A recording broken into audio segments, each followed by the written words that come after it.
비기업이 제발 비교 견적 받지 않기를 바라보겠습니다. 제가 뭐라고 여러분들을 지원해드리겠습니까? 저 먹고 살기도 바쁜데.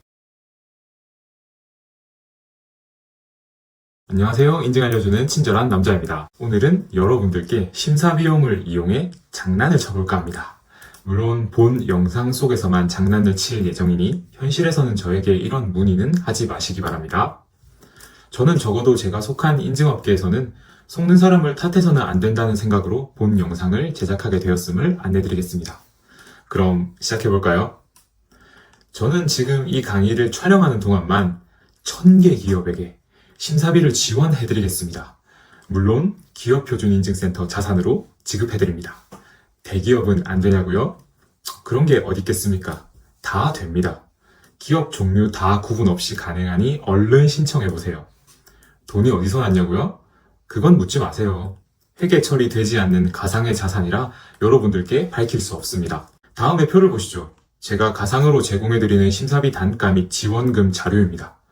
저는 근본 예시에서는 산업의 복잡성, 인원수, 지역 이런 거 묻지도 따지지도 않고 무조건 다 지원해드리겠습니다. 규격 1개만 심사를 보실 경우 ISO 9001이든 14001이든 45001이든 그 어떤 규격이든 관계없이 40만원을 지원해드리겠습니다. 그러니 고객분들께서는 80만원만 내시면 됩니다.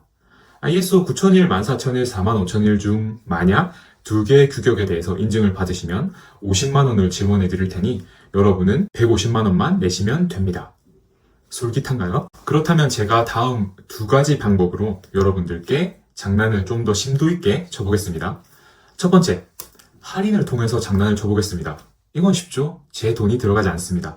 즉, 기업에게는 할인을 해준다고 해놓고 실제 남들과 비슷한 가격으로 진행하면 저는 일반적인 가격을 받는데 소비자들은 제가 지원을 해준 것일 줄 알 것입니다. 예시를 보시죠.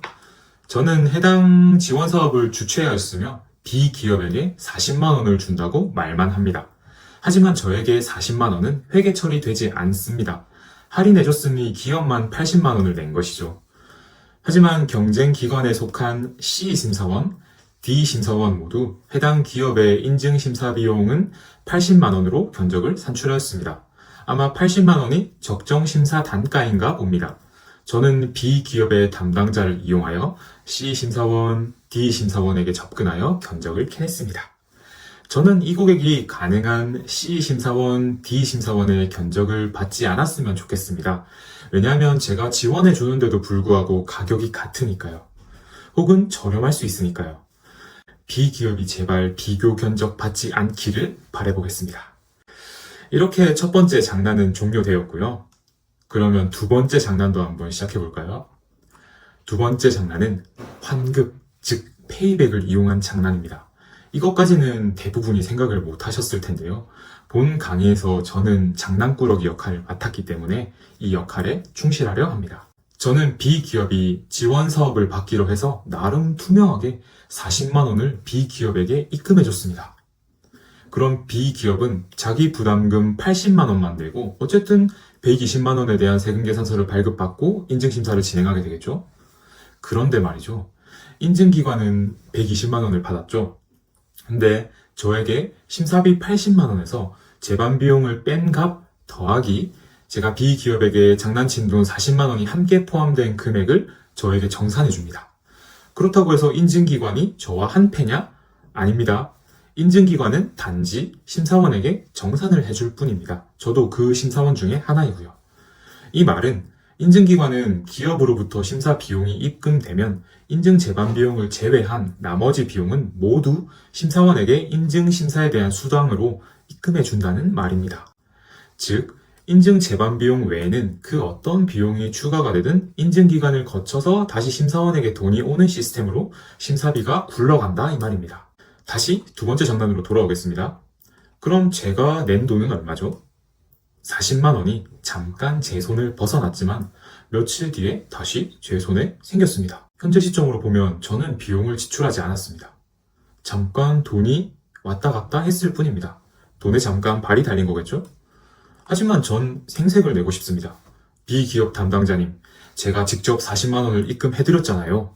그리고 심사비 역시 120만원으로 진행하셨잖아요. 지원 잘 받으세요. 지원 잘 받으셨습니다. 저는 B기업에 도움을 줘서 너무 영광이었고 40만 원을 남겼기 때문에 더 영광이었습니다. 앞으로도 이런 지원금 많이 받아가시기 바라겠습니다. 저희와의 계약은 3년이므로 3년 동안 저희에게 쭉 지원금 받으시면 됩니다. 이렇게 두 번째 장난은 종료하겠습니다. 이제 재미가 없어졌거든요. 저는 여러분들이 이런 장난에 속지 않았으면 좋겠습니다. 이렇게 장난치는 업체 중 일부는 일반 소비자를 통해 다른 컨설팅 업체나 심사원의 견적을 확보한다고 합니다. 왜냐하면 주변 시세를 알아야 지원금을 변동시켜 주변 시세보다 싸거나 같게 심사비를 맞출 수 있거든요. 그러다 간혹 주변 시세보다 더 비싸게 부를 수도 있는데 그건 그 업체가 얼마나 활발하게 주변 시세를 알아보냐에 따라 달라질 수 있다고 생각합니다. 본 강의에서는 제가 심사비로 여러분들께 몇 가지 장난을 좀 쳐봤습니다. 하지만 실제로 저는 장난을 치지 않습니다. 제가 뭐라고 여러분들을 지원해드리겠습니까? 저 먹고 살기도 바쁜데. 제가 수백억 원을 버는 자선사업가라 해도 다른 중소기업들이 ISO 인증을 취득하든 말든 저랑은 상관없습니다. 모든 중소기업은 저와 아는 사이도 아니고 제가 왜 알지도 못하는 기업의 인증심사 비용을 제 돈 들여서 지원해 주겠습니까? 무엇이 혜택이 있다고? 여러분은 지나가다가 모르는 사람 100명에게 각각 1억 원씩 증여하실 수 있나요? 아무 대가 없이? 컨설팅 기업이든 뭐든 기업의 형태를 지니고 있다면 궁극적인 목표는 이윤 창출임을 명심하시기 바라겠습니다. 자, 여러분 어떤가요? 저는 인증심사나 컨설팅을 받을 때 가능한 정부 지원금이 있다면 받으시는 것을 권하지만 그 이외의 방법은 가능한 권하지 않습니다. 다시 한번 말씀드리지만 물론 이는 가상의 시나리오이며 실제 이러한 사례가 있는지는 잘 모르겠습니다. 본 영상이 인증심사를 준비하시는 분들께 진심으로 도움이 되었으면 좋겠습니다. 이것저것 애매한 부분이 있다면 많은 심사원들 혹은 컨설턴트들에게 문의하시고 여러분들께 최대한 잘 설명해 주시는 심사원 및 컨설턴트를 택하셔서 인증이나 컨설팅을 진행하시는 것을 권해드리겠습니다. 경기가 정말 안 좋은데 그럼에도 불구하고 잘 버텨내셨으면 합니다. 그럼 저는 다음 영상에서 찾아뵙겠습니다. 오늘도 힘내세요!